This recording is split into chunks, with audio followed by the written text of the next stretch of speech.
Mlango wa 19. Yehoshafati mfalme wa Yuda akarudi Yerusalemu nyumbani kwake kwa amani. Yehu mwana wa Hanani mwonaji akatoka kwenda kumlaki, akamwambia mfalme Yehoshafati, Je, imekupasa kuwasaidia waovu na kuwapenda wamchukiao Bwana? Kwa ajili ya hayo ghadhabu ijuu yako itokayo kwa Bwana. Walakini yameonekana mema ndani yako, kwa kuwa umeyaondoa maashera katika nchi, na moyo wako umeukaza kumtafuta Mungu. Na Yehoshafati akakaa Yerusalemu. Akatoka tena kwenda kati ya watu toka Beer-sheba mpaka milima ya Efraimu, akawarudisha kwa Bwana Mungu wa baba zao.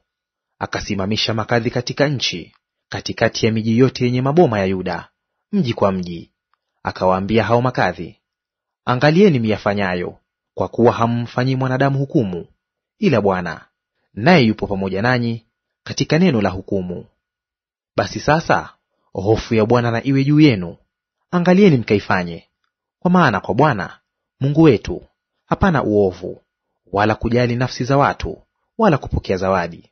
Tena katika Yerusalemu Yehoshafati akasimamisha Walawi na makuhani na wakuu wa mbari za mababa wa Israeli, wawe kwa hukumu ya Bwana na kwa mateto, nao wakarudi Yerusalemu. Akawaagiza akasema, Ndivyo mtakavyotenda kwa hofu ya Bwana, kwa uaminifu na kwa moyo kamili. Na kila mara watakapowajia na teto ndugu zenu wakao mijini mwao, kati ya damu na damu, kati ya torati na amri, sheria na hukumu, mtawaonya wasiingie hatiani mbele za Bwana, mkajiliwa na ghadhabu, ninyi na ndugu zenu. Fanyeni haya, wala hamtakuwa na hatia.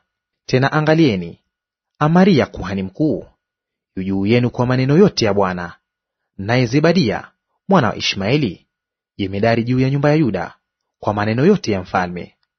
Walawi nao watakuwa wasimamizi mbele yenu. Jitieni nguvu, mtende, naye Bwana awe pamoja nao walio wema.